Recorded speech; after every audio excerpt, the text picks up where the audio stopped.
Erin MacIndoe Sproule is a podcast, video, documentary, and digital media producer based in Guelph, Ontario, and she has done a fascinating piece of work about remembering her grandmother. It's called Remembering Marnie, and it's all about memories, but the precarious nature of memory and maybe how it can't be trusted. We're going to bring Erin MacIndoe Sproule onto Thoroughfare momentarily, but first let's hear a little sample from her incredible audio documentary entitled Remembering Marnie.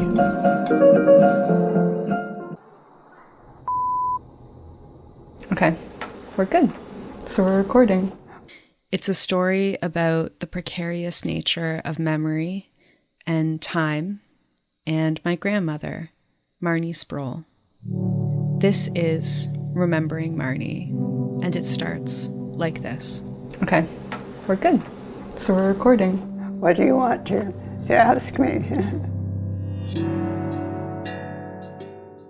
I wanted to do these recordings with Marnie to capture some of her stories, some of her essence, before it was too late.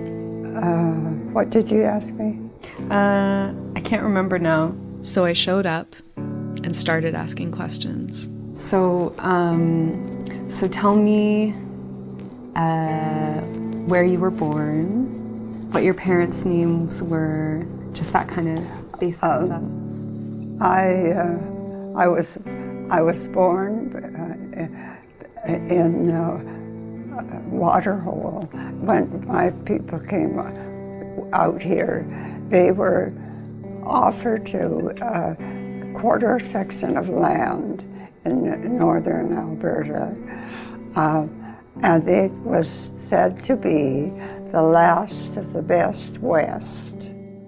Part of what inspired me to do these recordings was an exhibition of a book project I'd seen called Some Memories About Memory by Devin Kerslake. The last line of the book really stuck with me. It goes, "I think about the game of broken telephone and a broken record repeating, and how we get to keep some memories, but we don't even know why. Broken record repeating, broken record repeating, broken record repeating, but we don't even know why." What do you want to ask me? I can't remember now. No. There we heard fragments from an audio documentary produced by Anthroscope Media, which happens to be the company run by Erin MacIndoe Sproule. Erin chats with me now from her home in Guelph, Ontario, about this very provocative audio documentary that she has just made called Remembering Marnie. Good afternoon, Erin. Thanks so much for being here. I'm really grateful for the opportunity. This is an artistic pursuit, it seems to me, rather than just creating a straight-ahead documentary.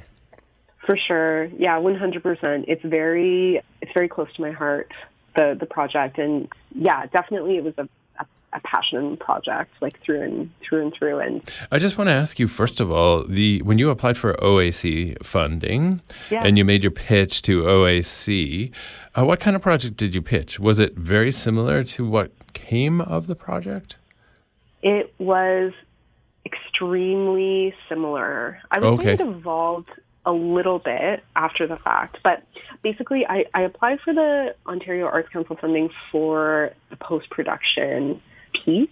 So I'd already done the recordings of my grandmother. Mm-hmm. So I already had a little bit of a trailer. So yeah, I had this kind of proof of concept already. It did definitely change, especially, the sound design and like the music in it that Curtis, my composer who I worked with, Curtis Walker, who goes by the moniker Blunders Public, what he did was just so incredible and beyond sort of what I had imagined. So that really kind of changed things, and we sort of bounced a lot of the content kind of off each other too. There's a fabulous kind of tapestry at work in the piece that involves music and kind of, for lack of a better word, maybe Foley, sound effects and sounds that actually act as punctuation, or music that acts as punctuation, and the affecting quality of changing the sound of your grandmother's voice. There's an inherent vulnerability in asking your grandmother intimate details of her life.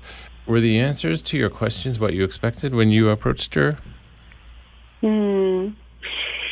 I think, when I decided to do the recordings, my grandfather had passed away not too long before that. And, really, and as I say in the piece, I had these recordings of my other grandfather that were so kind of precious and I had lost. And I just had this sense that at a certain point I wasn't going to be able to hear my grandmother's voice anymore. And I just really wanted to preserve that. Mm-hmm. And the questions were kind of secondary to that. I wanted to ask her questions about her life, but I really just wanted to capture her voice. I think that was kind of central.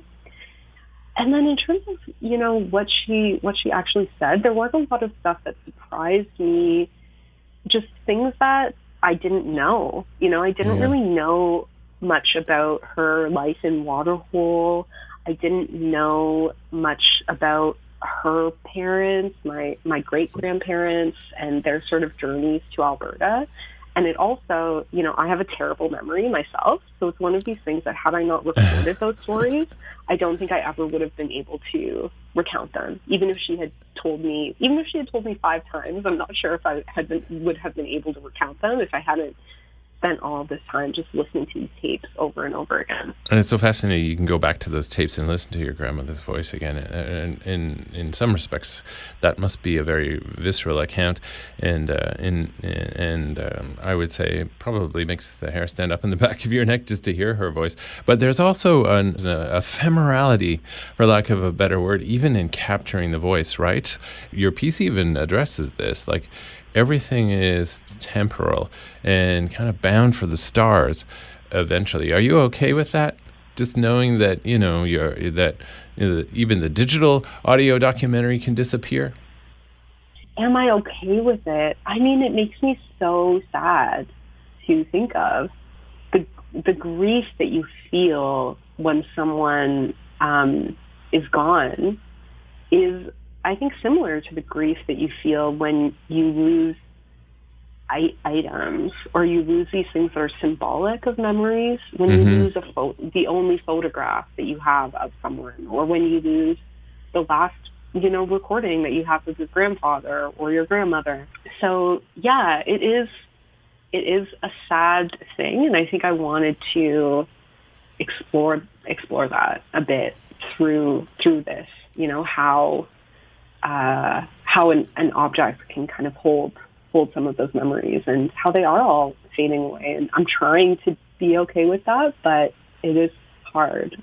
Well, certainly one thing you addressed that I truly believe in is that whole Mandela effect, and that is collective memory, kind of making stuff up. And what is the verifiable truth becomes a little less and less real and hard to pin down after a while. And you used to play it again, Sam, analogy. And so many people get caught by that because it is almost like a cliche in the vernacular of our collective consciousness that people don't realize that was never uttered by Humphrey Bogart in the picture. Yeah, absolutely. And it's funny, it's oddly symbolic in your documentary that Waterhole actually disappears. And you wonder, okay, did it ever really exist at all? Yeah, and the only thing that's left in Waterhole, I think that this might not have actually made it into the documentary, but the only thing that is left in Waterhole is this one tiny little pioneer cemetery. I think some of my relatives are there. I've looked at it on the map a bunch, and it's sort of just this, what appears to be this kind of big expanse of land. And then there's just, a little cemetery of a town that doesn't exist. And that's the only, trace that you can sort of see even on the landscape of it being there. But it was this thriving community at one time, and then it's just, gone. Well, I do appreciate your time, spending the time and chatting with us, Erin.